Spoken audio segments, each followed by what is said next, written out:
Ya pemirsa, kami juga akan hadirkan informasi yang sudah coba kami rangkum untuk Anda berkaitan dengan upaya efisiensi anggaran yang dilakukan oleh pemerintah. Tentunya ini bisa menjadi bahan diskusi kita bersama malam hari ini. Inilah pemirsa 10 kementerian ataupun lembaga dengan efisiensi anggaran terbesar ya, yang terkena efisiensi. 1. Otorita IKN dengan efisiensi anggaran 4,81 triliun atau 75,2% dari pagu sebesar 6,39 triliun. Kemudian yang kedua adalah Kementerian Pekerjaan Umum.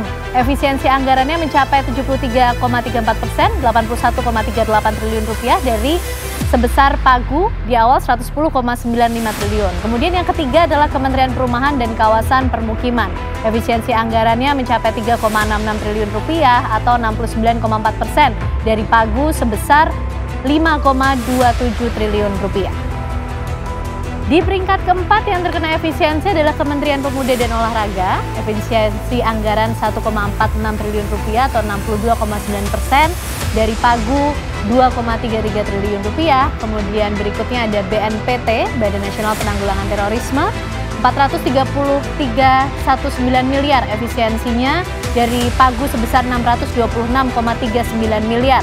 Di urutan ke-6 ada Kemenko Hukum, HAM, Imigrasi dan Pemasyarakatan. Efisiensi anggaran mencapai 66,4%, 6 miliar rupiah dari pagu sebesar 9,02 miliar. Masih ada 4 lagi pemirsa kementerian lembaga dengan efisiensi anggaran terbesar.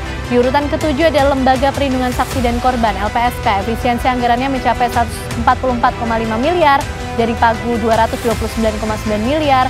Kemudian ada Badan Pengusahaan Kawasan Perdagangan Bebas Sabang. Efisiensi anggarannya 33,6 miliar dari awalnya 53,49 miliar.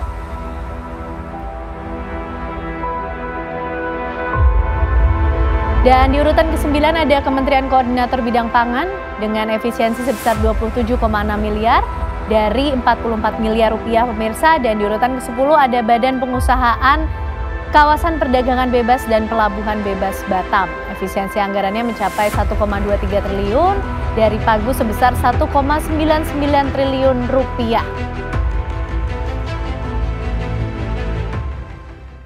Ya, Mas Fitra, itu 10 kementerian lembaga yang terkena efisiensi anggaran terbesar. Sudah tepatkah efisiensi yang dilakukan dari 10 kementerian itu? Ya, dengan jumlah tadi? Ya betul, saya rasa dominasinya adalah dominasi di infrastruktur ya. Dan saya rasa ini tepat, kenapa? Karena selama ini pemerintah sudah terlalu dominan di proyek-proyek infrastruktur ya. Sementara swasta itu tidak dapat peranan yang signifikan. Dan hasilnya apa? Hasilnya adalah kalau kita melihat bond market issuance, itu merupakan salah satu yang terbesar di ASEAN. Kita sudah 85%, bond market kita itu juga hasil pemerintah. Padahal ASEAN rata-rata itu cuma 55%. Dan itu meng-crowd out potential financing untuk private sectors. Private sector kalau mau dapetin dana sekarang lebih susah. Nah, jadi dengan pemerintah mengurangi aktivitasnya di infrastruktur, artinya itu menyerahkan aktivitas-aktivitas pembangunan itu kepada swasta lewat misalnya KPBU, kerjasama pemerintah, badan usaha, public private partnership gitu kan. Supaya sektor realnya masih bisa jalan tanpa kemudian terlalu disusui oleh APBN gitu kan. Karena selama ini kan keluhan dari pengusaha juga, ya kita tidak pernah dapat proyek-proyek infrastruktur yang returnnya tinggi. Kenapa? Karena semua dikuasai pemerintah. Nah ketika pemerintah sudah menarik diri, mengambil anggaran itu untuk sektor-sektor yang prioritas. Misalnya tadi ada makan bergizi gratis. Pak Prabowo kan juga pernah bilang, ini kan dialokasikan buat apa? Supaya anak-anak kita bisa makan gitu kan. Yang bangun jembatan, bangun segala macam itu masih bisa sektor swasta. Dan mereka bisa melihat ada return yang juga cukup tinggi di situ, ya sudah diserahkan saja yang risk appetite sesuai dengan private sectors misalnya gitu kan. Jadi saya rasa ini ya tadi kalau meminjam Pak Aryan, ini jangan cengeng-cengeng amat lah gitu kan. Kalau udah dikurangin ya harus lebih kreatif lagi gitu untuk berpikir dan kemudian membuat pemerintah tidak menjadi pemain tetapi menjadi enabler. Dalam ekosistem itu dia menjadi enabler, penyedia ekosistem. Dia menjadi wasit gitu kan, bukan menjadi pemain. Kalau menjadi pemain ya akhirnya susah semua kan, tidak dapat giliran. Oke, baik. Kang Ujang begitu, ini kan juga memang yang betul-betul disasar oleh Pak Prabowo, infrastruktur. Oke, kita efisiensi dulu lah karena ada konsentrasi lain yang sekarang sedang diupayakan.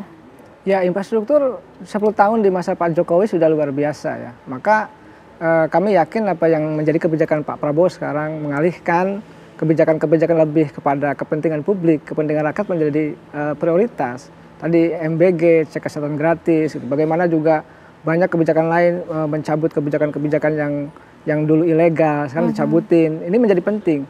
Oleh karena itu kami melihat soal kementerian yang tadi ya banyak sedikit gitu mengeluh gitu, itu menjadi sebuah catatan bagi kami. Sejatinya ya kalau sudah menjadi menteri, sudah dilantik, tegak lurus kepada Pak Presiden, menjalankan perintah Pak Presiden, karena semua visi misi Pak Presiden. Jadi bekerja keras untuk membantu Pak Presiden, untuk kepentingan rakyat. Ini yang mesti dilakukan oleh menteri dan kepala badan. Kami yakin ya, ini soal waktu saja, ini soal kesalahpahaman saja dari kementerian lembaga yang tadi menafsirkan 4 hal yang sudah saya sampaikan di depan. Kalau itu betul-betul dipelajari, kan ini sekarang sudah akan mengajukan kembali ya tanggal 14 ya soal anggaran itu. Tentu ini kan akan dibahas bersama juga untuk diyakini bahwa apa yang menjadi keinginan, apa yang menjadi keluhan ya dari KL itu ya akan terbaca, akan terlihat bahwa mana yang menjadi prioritas, mana yang tidak. Pak Presiden sangat jelas, perjalanan dinas yang luar biasa, mohon maaf ya, dananya besar gitu, itu kan tolong untuk rakyat dulu lah, ya tolong berpuasa dulu gitu ya, jangan keluar negeri dulu, ini kan penting. Nah, ya, kami punya pelajaran Bang Pitra, Bang Rian, Mbak Ken ya. Waktu saya jadi staf khusus Ketua DPR 2016, itu Pak Ketua DPR ketika itu Pak Ade Komarudin membuat kebijakan anggota DPR tidak boleh kunjungan ke luar negeri. Ini cerita. Ditolak kami gitu ya. Tapi tugas dan fungsi Komisi 1 yang bidang luar negeri boleh. Lalu BKSAP boleh dong. Sama juga ini yang tugas fungsi kementerian juga, kalau yang Kemenlu kan nggak mungkin juga nggak boleh ke luar negeri kan gitu. Nah, saya melihat ketika itu bahwa efektif kok, banyak uang yang bisa diefisiensikan dan kerjanya lebih produktif justru. Undang-undang yang tadinya gitu ya hanya 3 itu waktu itu 2015 kalau nggak salah, itu di 2016 melonjak bisa jadi puluhan ke atas. Artinya sebenarnya efisiensi itu lebih produktif kok, bisa dilakukan, tetapi memang tadi ada gejolak, kita dimusuhi gitu ya. Ya ini tahapan-tahapan, tantangan yang harus kami jalani gitu sebagai bagian daripada lingkaran dari Bapak Presiden untuk memastikan bahwa efisiensi itu betul-betul untuk kepentingan rakyat, untuk menyehatkan APBN juga. Baik, karena ikut memastikan juga ini Banggar DPR, Bang Rahmat, ini gimana efisiensinya, menyehatkan atau justru merepotkan? Karena sudah mulai ada efek dampak yang dirasakan loh. Iya, jadi kita terus mengalami terus membahas hal ini biar efektif, dan data yang disampaikan oleh Mbak Kenia tadi ada perubahan PPUPR yang awalnya itu sisa 30 triliun, tadi sudah kita sepakati bahwa itu efisiensinya ditambah anggaran ditambah dari 30 sisa menjadi 50 triliun. Artinya apa?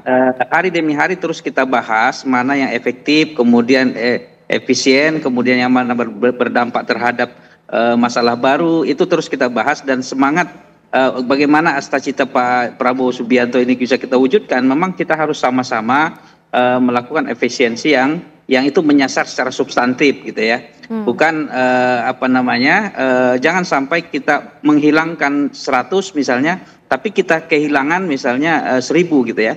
Gara-gara efisiensi 50 kita kehilangan 200. Maka kita tadi tetap membahas di Banggar, kemudian dengan teman-teman kementerian, agar agar efisiensi ini semangatnya mencapai sasaran-sasaran yang diharapkan oleh Pak Presiden.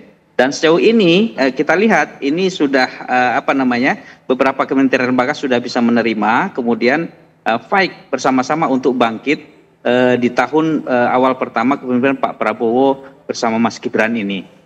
Intinya kita optimis, insya Allah kita bisa sama-sama melakukan efisiensi dengan efektif. Kemudian tentu dengan komitmen bersama-sama, jangan sampai hasil daripada efisiensi ini nanti tidak menyasar kebutuhan-kebutuhan substansi. Baik, terima kasih Bang Rahmat Saleh sudah bergabung bersama kami membahas mengenai upaya efisiensi anggaran yang dilakukan oleh pemerintah di Apa Kabar Indonesia malam hari ini. Terima kasih Bang Rahmat. Pak Rian, kita juga masih ingin tahu, ini jangan sampai niatnya Pak Prabowo untuk bisa memuliakan, menyejahterakan masyarakat, justru juga dampaknya dirasakan sampai rakyat-rakyat kecil. Tapi dibahasnya nanti ya Pak Rian ya. Usai jeda pemirsa, kami akan kembali menemani Anda.